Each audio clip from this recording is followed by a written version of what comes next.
The maitre d' barely looked at me before shaking his head. I'm sorry, ma'am, but there's no reservation under your name. I blinked, confused. That can't be right. I was invited to dinner with my husband's family. They should already be here. He gave me a polite but firm smile. I just checked. There's a reservation for 6 under the name Barbara Eden. But I'm afraid. A sharp, familiar voice cut him off. Oh, Jennifer, Barbara's voice called out, full of amusement. Did you really think I'd invite you to tonight's dinner? I turned and saw my mother-in-law just a few feet away. She was dressed in one of her usual fancy outfits, her blonde hair styled perfectly.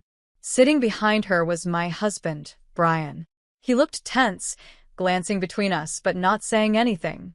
His sisters, Linda and Mary, sat beside him, whispering and smirking. I felt a knot in my stomach, but I kept a calm face. I don't understand, I said. Barbara smiled wider. Oh, sweetheart, I didn't think you'd actually show up, she said with a laugh, as if I were a joke. This is a family dinner. A place like this. Well, it's a bit too fancy for you, don't you think? Maybe somewhere cheaper would suit you better. Linda laughed behind her wine glass. Mary avoided looking at me. Brian just sat there, gripping his fork, saying nothing. The humiliation hit hard. I could feel people around us starting to watch.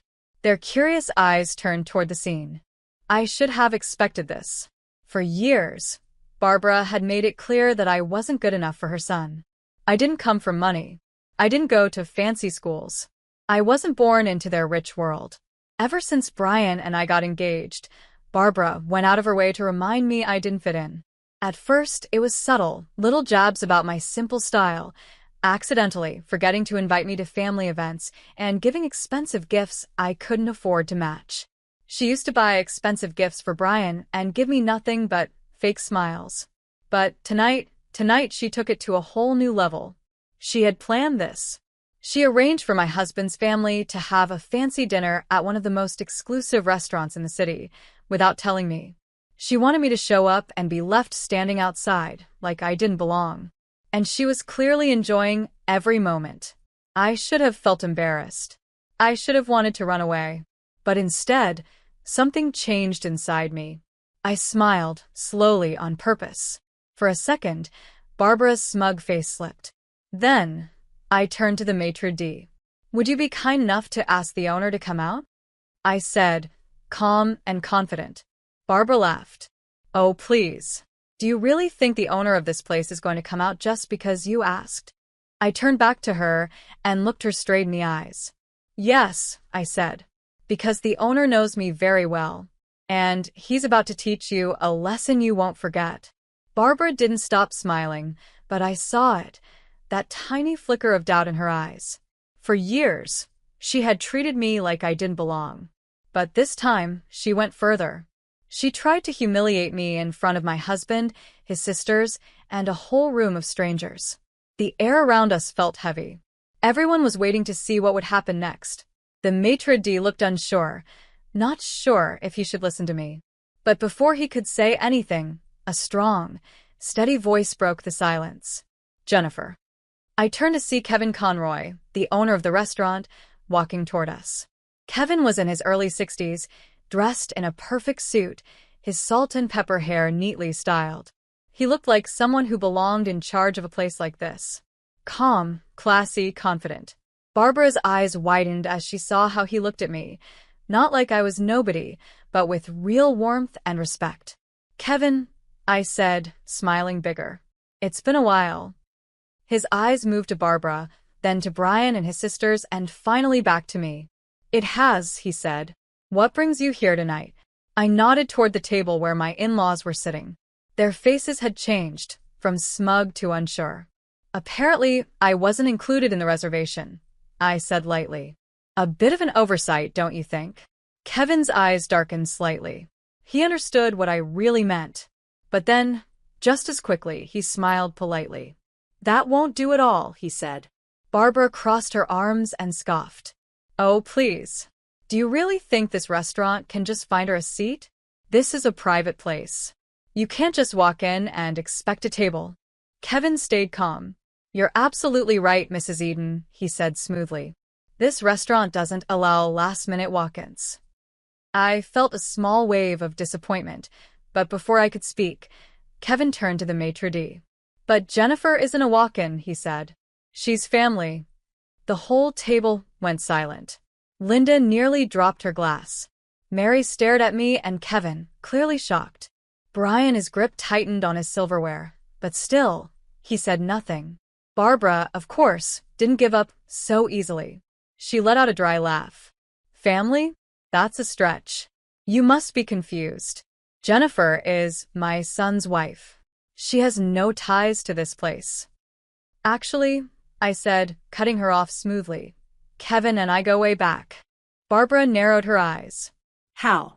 I leaned in just a bit, my voice loud enough for the nearby tables to hear. Before I married Brian, I worked in fine dining. Kevin was my mentor. Silence fell over the table. Barbara looked like she wanted to argue, but Kevin spoke first. Jennifer isn't just a former employee, he said, his smile a little sharper now. She trained under me right after she finished culinary school. I personally taught her everything about hospitality and luxury service. She was one of the best I ever worked with. Barbara's jaw tightened. This wasn't going the way she'd planned. I could see it in her face. She was starting to realize that despite all her efforts to make me feel small, there were parts of my life she didn't know about. And those parts had just ruined her little plan. But I wasn't done. I turned to the maitre d', still standing awkwardly at his podium. I assume Kevin's word is enough to find me a table? The maitre d' stood up straighter right away. Of course, Miss Jennifer. I'll have the staff prepare a table for you right away. Barbara's face turned a deep shade of red I'd never seen before. This is ridiculous, she muttered under her breath. You're giving her special treatment just because she used to work for you? Kevin chuckled. No, Kevin said. She gets special treatment because she earned it. The maitre d' gave a signal, and a waiter rushed over to set a place at the table, right next to Brian. Oh, I said, pretending to be surprised. Looks like there's plenty of room after all. Barbara's hands clenched into fists on the tablecloth. This is ridiculous, she snapped. I leaned in a little, lowering my voice, so only she could hear. What's ridiculous is that you thought you could embarrass me and get away with it. Her nostrils flared. You're being dramatic. I shrugged. I'm just having dinner with my family. Isn't that what you wanted? Before she could respond, Kevin gently patted my shoulder. I'll have the chef send you something special, Jennifer. Barbara nearly choked. Something special? Kevin smiled. Of course. On the house. Barbara was furious now, but she couldn't do anything about it. Brian stayed quiet, reaching for his drink. I noticed something in his eyes. Maybe relief, maybe embarrassment, maybe guilt. I couldn't tell for sure. But one thing was clear. Dinner had just started, and Barbara Eden was about to regret thinking I was someone she could push aside. The waiter placed a polished silver plate in front of me. Then came a beautifully arranged little dish and amuse-bouche, elegant and free of charge, a gift from Kevin. Barbara's face was full of raw anger. I said softly, picking up my fork and cutting into the dish. This looks amazing. I took a bite and smiled, not just because the food was delicious, but because the silence at the table was even better. Across from me, Linda and Mary looked at each other, clearly unsure of what to say. Brian still hadn't spoken, staring into his wine glass like it might help him escape. Barbara, of course, wasn't going to give up easily. She took a slow sip of wine, then set her glass down harder than needed. Well, she said, forcing a tight smile, I suppose it makes sense that someone like you would know people in hospitality. I raised an eyebrow. Hospitality. Barbara waved her hand like she was trying to sound polite. You know, service jobs. Waiting tables, kitchen work. Not really the kind of careers our family is used to. And there it was. The real reason behind all of this. It wasn't just about leaving me out of dinner. It was about reminding everyone at the table that, to her, I was still just someone who worked her way up from nothing. I took another sip of wine and smiled. You say that like it's a bad thing. Her eyes flickered, annoyance, maybe even surprise. She had expected me to be upset. But I wasn't. Not anymore. I only meant, Barbara went on, that it must have been a big change for you, marrying into a family like ours. Her voice sounded casual, but her words were full of arrogance. And still, Brian said nothing. I looked at him, really looked at him. He wouldn't meet my eyes. That's when it hit me. This wasn't just about how cruel his mother was.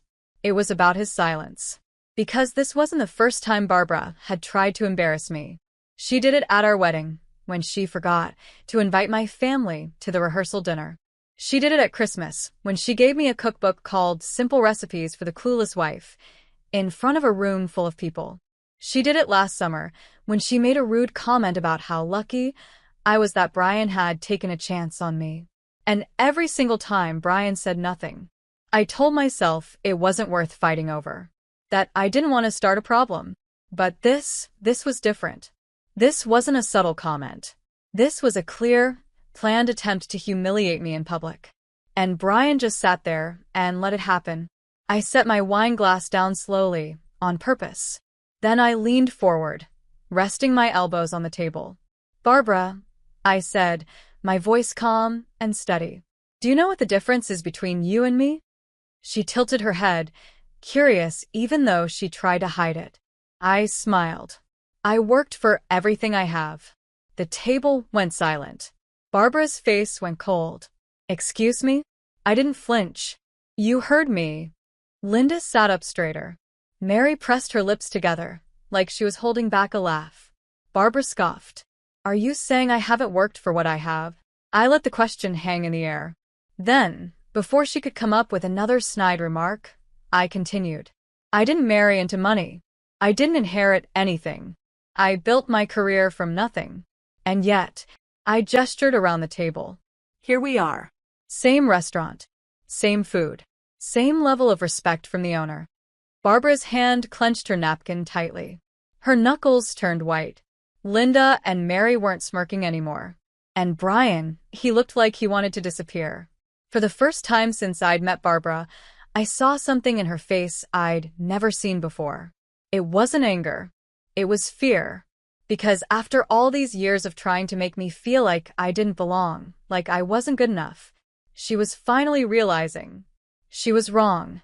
She had always seen me as just a gold digger, someone who clung to her son for money. But now she was starting to see the truth. The truth was, I wasn't someone she could break. I picked up my fork and calmly cut another bite of food. Oh, and Barbara? I said. She let out a sharp breath through her nose, clearly angry that I had taken control of the conversation. What? She snapped. I gave her a slow, steady smile. You should be careful about looking down on people, I said. I took a bite, chewed slowly, then added, you never know who might end up above you. The tension at the table was thick. No one said a word. Barbara, usually cool and in control, sat frozen.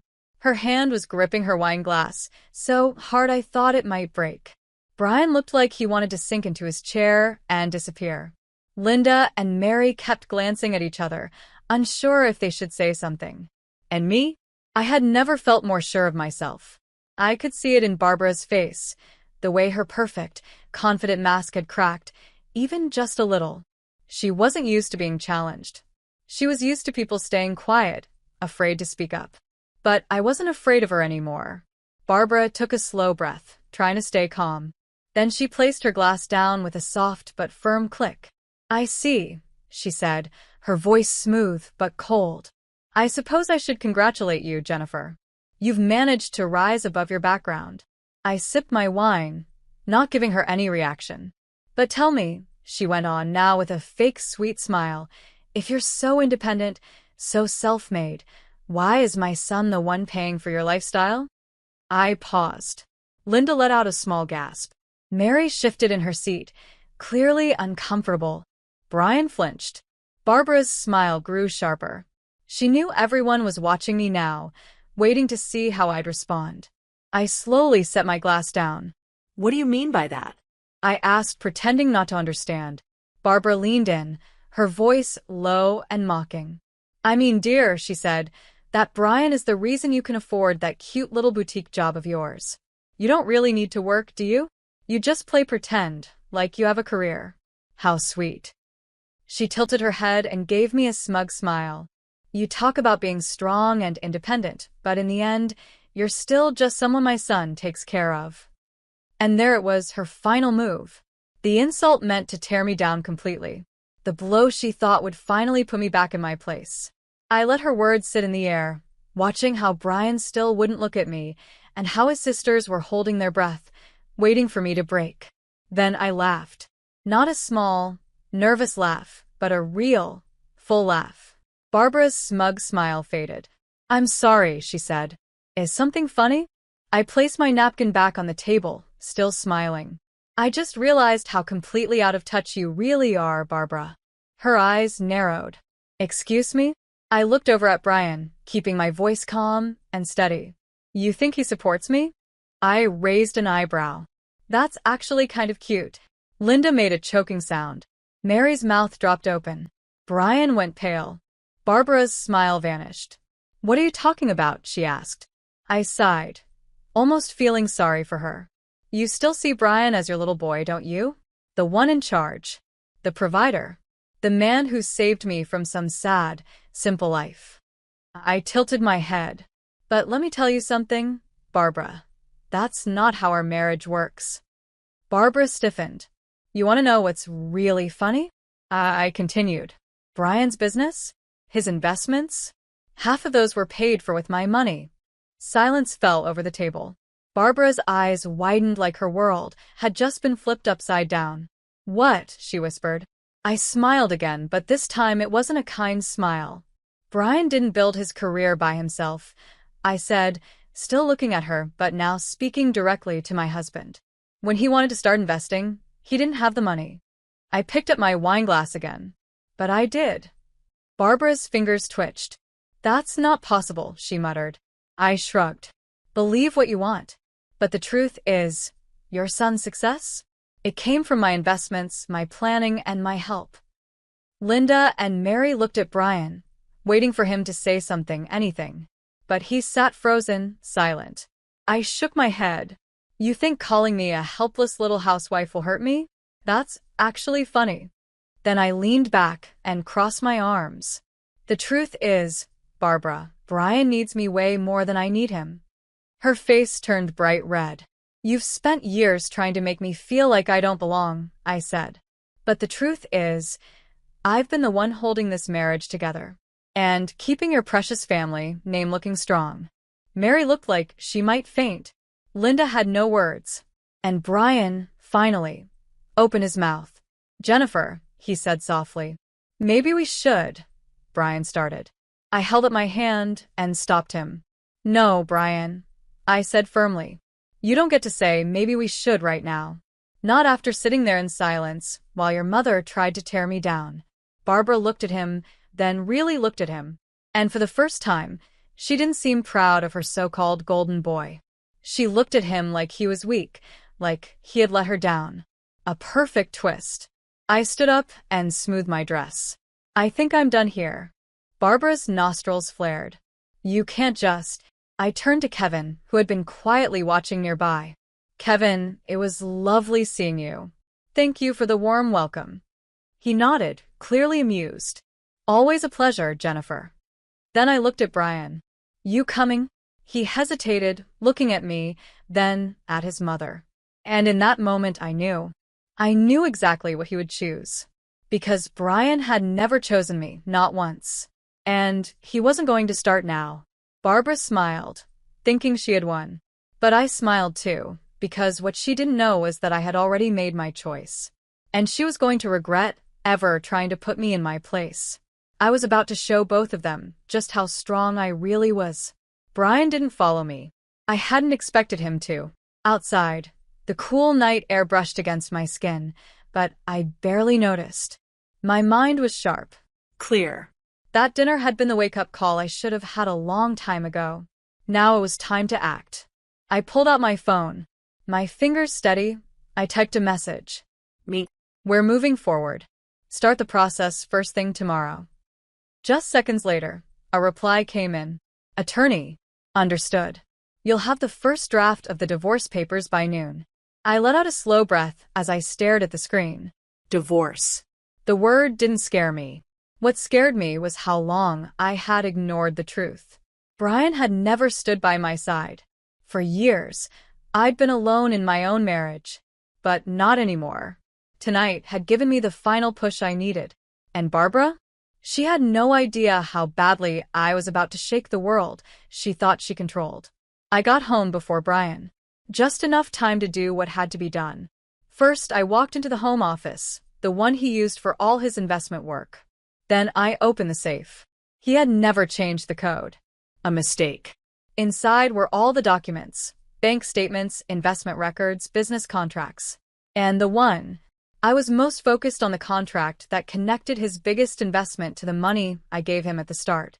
I picked it up and skimmed through the familiar legal terms. This was the paper that proved I had been the one holding up his whole business.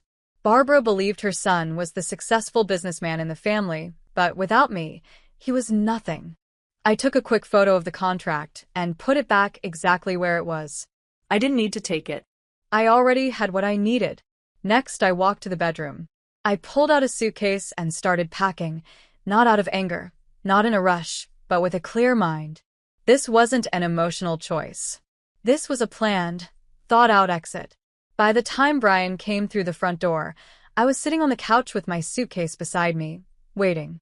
He stopped in the doorway, staring at me like he wasn't sure if he had come to the right house. "Jennifer," he said. I tilted my head. "Took you long enough." His eyes landed on the suitcase. His breath caught. "What are you doing?" I stood up, calm and steady. He opened his mouth, but no words came out. "You made your choice, Brian," I said. "Back at the restaurant, when your mother tried to humiliate me again, and you just sat there." His jaw tightened. "I was trying to keep the peace." I laughed. "Peace? Brian, your mother planned that dinner just to embarrass me. She left my name off the reservation on purpose. She insulted me. She wanted me to feel small. And you let it happen. Like you always do." I stepped closer. He backed up just a little. "You've always let her treat me like this." He rubbed the back of his neck, clearly uncomfortable. "It's complicated, Jennifer. You know how she is." I let out a slow breath. "No, Brian. It's not complicated. It's simple. You're weak." His eyes snapped up to meet mine, clearly hurt, but I didn't take it back. It was the truth. Our whole marriage. You let your mother decide how you treat me. And I waited. I gave you chance after chance. I shook my head. But tonight, I finally saw you for what you really are. Brian swallowed hard. "Jennifer, let's just talk about this." I sighed. "That's the problem, Brian. There's nothing left to say." I picked up my suitcase and walked toward the door. Just as I reached it, I heard him say, "I'll fight you on this." I turned to look at him. "What?" His face was darker now. His voice low and cold. "If you think you're walking away from this marriage with half of everything, we'll see about that." I looked at him for a long moment, then smiled. "Oh, Brian," I said softly. "You really should read your own contracts more carefully." I watched as confusion crossed his face. "What?" he said, confused. I cut him off. "You wouldn't even have half of what you own if it weren't for me," I said. "You used my money to build your investments. And guess what?" I paused, letting the silence make it clear. "I have all the documents to prove it." The color drained from his face. I stepped closer and lowered my voice. "I let you borrow my money, Brian. I gave you the chance to build something with it. But now," I smiled. "Now I want it back." Brian stepped back, the truth hitting him hard. He had tried to scare me, but he had no idea who he was dealing with. He stood frozen, his face pale, jaw tight. And then I saw it, the exact moment he realized I wasn't just leaving. I was taking everything he thought he was in control of. He opened his mouth, maybe to argue, maybe to beg, maybe to play his usual mind games. But I didn't let him. "I'll be staying at the penthouse," I said, adjusting my bag. His eyebrows pulled together. "What penthouse?" I gave him a soft, almost amused smile. "Oh, Brian. The one you think you own." I watched his confusion turn to fear. The downtown penthouse? He asked, voice shaky. The one I bought? Yes, I said calmly. I had my lawyer check the documents today. Turns out it was never in your name. His nostrils flared. You wouldn't. I already did. I reached into my bag, pulled out an envelope, and tossed it on the counter. He hesitated, then opened it. His eyes scanned the legal papers inside. His hands began to shake. This says you own 61% of my investment firm, he said, voice weak. I nodded. Correct. He could barely breathe now. That's not possible. I shrugged. Actually, it is. I was the first person who put money into your company. I never signed over my share. You just assumed I did. Probably because, well, you never really read the contracts, did you? I watched the panic take over his face. I could see him trying to figure out how he had let this happen. Jennifer, he said, voice tight. You can't just take this from me. I smiled. I'm not taking anything.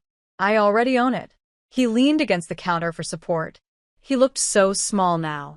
This was the same man who had let his mother try to tear me down, who had watched me be humiliated and stayed silent. And now, he was the one left powerless. I don't understand, he said quietly. Why are you doing this? For the first time in years, I felt free. Truly free. Because, Brian, I said, I finally see my worth. And with that, I turned and walked out of the house for the last time. I sat in the penthouse, legs crossed, a glass of champagne in my hand. Across from me, my lawyer smiled as she slid the final divorce papers toward me. It's official, she said. You're free.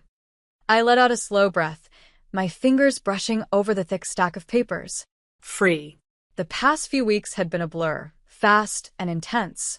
Brian had tried to fight, of course. He stormed into meetings, demanded a better deal, even threatened to take me to court. But the second my lawyer showed proof that I was the majority owner of his company, all that confidence disappeared. Barbara tried to get involved. She called me furious, called me a gold-digging snake. I calmly replied, if you had raised him better, this wouldn't have happened. Then I blocked her number. Barbara Eden was no longer my problem. I lifted the glass to my lips, enjoying the taste of victory. Then, as if life wanted to hand me one last laugh, my phone buzzed. Brian, can we talk? I smirked, set the glass down, and typed back. Me? About what? There was a pause. Brian, I don't know what to do. I sighed and shook my head. It was sad, really. For years, I waited for Brian to be the man I thought I married. I waited for him to stand up to his mother, to fight for me the way I had always fought for him. But now I saw the truth. He had never been strong. He had always hidden behind others, his family, my support, my money. And the bitter truth? Now he needed me more than ever. But I didn't need him at all. I typed one last message. Me. That's not my problem anymore. Then I blocked his number too. Because for the first time in my life, I was choosing myself. And that was the most powerful thing I had ever done.